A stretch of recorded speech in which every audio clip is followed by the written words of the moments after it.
西方正制造一个可怕的共识，对华战争可无视道德底线和伦理原则。话术这东西有时候比枪炮还狠，一场仗真打起来之前，往往先打的是嘴仗，要让一群人心安理得的去伤害另一群人。最省事儿的办法不是发枪发炮，而是先往脑子里种颗种子，告诉他们对面那些人不算人，或者说那帮人本来就该被收拾。种子一旦生根，良心这道闸门就悄悄松开了。历史上但凡大规模的暴行几乎都是这个套路，先妖魔化，再下狠手。笔者最近总琢磨一件事，当一种声音反复告诉大众对付某个国家怎么狠都不为过国的时候，这声音本身就已经很危险了。他不流血，却在为流血做准备。他讲的冠冕堂皇，骨子里却是在给道德底线松绑。这篇文章想聊的就是这么一桩让人脊背发凉的事。先把这个所谓的共识说清楚，它不是明面上的一纸协议，而是一种慢慢渗进西方社会脑子里的情绪。从19世纪的黄祸论到今天层出不穷的中国威胁论变种，西方对中国形象的攻击从来就没停下来过，只是每隔几年换一套说辞而已。这些说辞攒到一块，指向一个挺吓人的方向，让西方社会从心理层面接受这样一种认知，即对中国采取任何极端手段，包括战争中的无底线行为，都不需要背负道德包袱。这话听着像危言耸听，可把这些年的反华叙事一条条捋下来，暗线其实很清楚。疫情那几年，美国国内的防疫表现一塌糊涂，与其向民众坦诚无能，不如找一个外部替罪羊来转移火力。于是实验室泄漏论横空出世，官方甚至直接把新冠病毒冠上中国的名字。这套操作最后因为拿不出证据不了了之，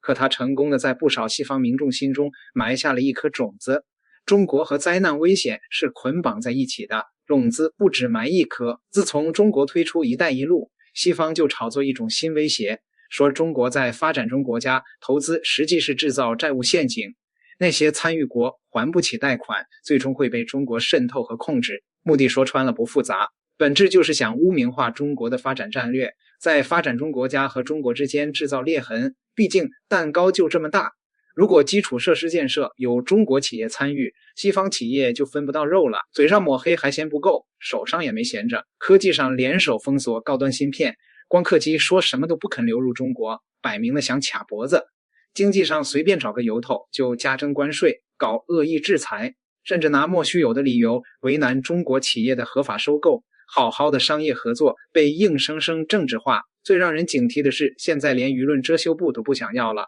原来还装模作样谈点道德讲点人权，现在直接明牌，只要是对付中国，造谣栽赃挑拨离间，什么手段都能用，半点不带心虚。与此同时，西方各国还在疯涨军费，北约逼着成员国把国防开支往战争级别的比例上抬，嘴上说是维护和平，实际就是在为长期对华对抗做准备。这套路历史上真有前科，二战前纳粹德国对苏联干的就是同样的事，把苏联定义为邪恶政权。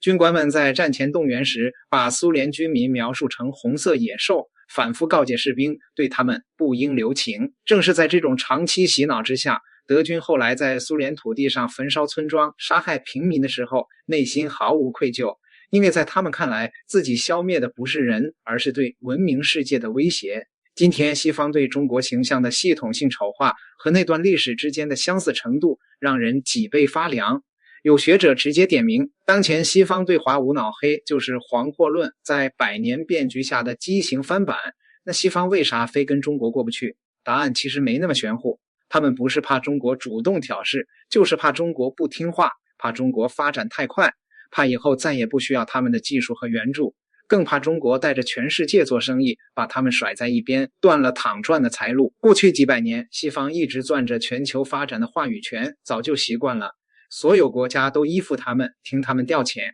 这种日子过久了，根本容不下有人跳出他们定的规则，自己玩。中国的崛起恰恰打碎了这个做了几百年的霸权美梦。把这些叙事扒开看，逻辑其实很荒唐。真要论谁不想打仗，中国的答案写得明明白白，连美国自己的智库都替双方算过这笔账。这些分析强化了一个共识，即中美间战争将是灾难性的，以至于双方都应高度重视，避免这种战争。对巨额代价的预期使得有预谋的战争变得不太可能。中国的底色压根儿不是好斗，中国从没侵略殖民过任何国家，是唯一把和平发展写入宪法和执政党党章，上升为国家意志的大国。核政策上一直秉持不首先使用核武器的原则，核武库主要是为了威慑而非主动进攻，这份克制不是嘴上说说。改革开放以后，中国主动把军队规模一压再压，还曾向全世界宣布裁减军队员额30万。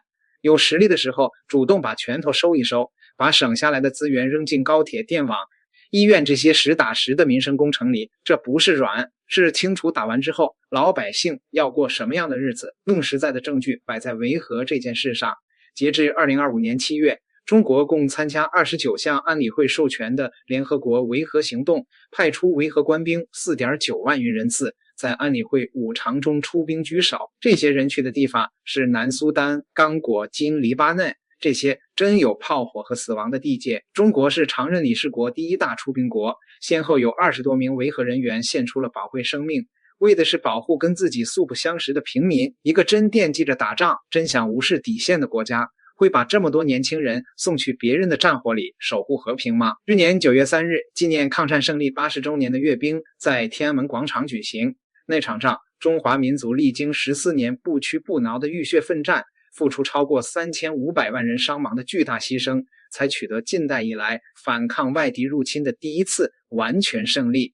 阅兵队伍里，维和部队方队昂首走过，中国蓝盔不畏艰险不辱使命，用行动诠释了大国担当。受阅的武器装备全部为国产现役主战装备，多数为首次亮相人民军队。能打胜仗的底气就写在每一件杀手锏上，有底气还偏偏选择克制，这才是能战方能止战，真正的分量刀一直握在手里。可谁都看得出来，中国最不愿意把它拔出鞘。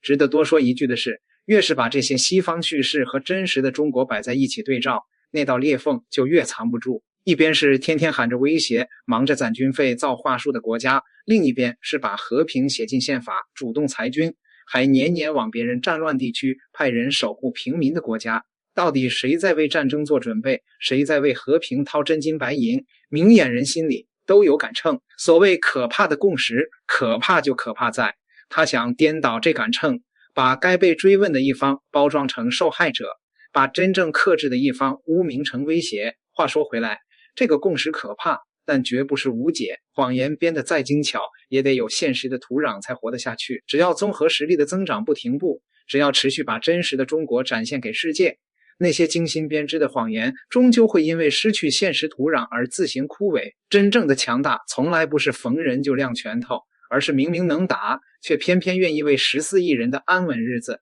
多守住一分克制。这份定力比任何叙事都更有说服力。别人忙着编故事的时候，中国把日子过好，把和平守住，本身就是最有力的回答。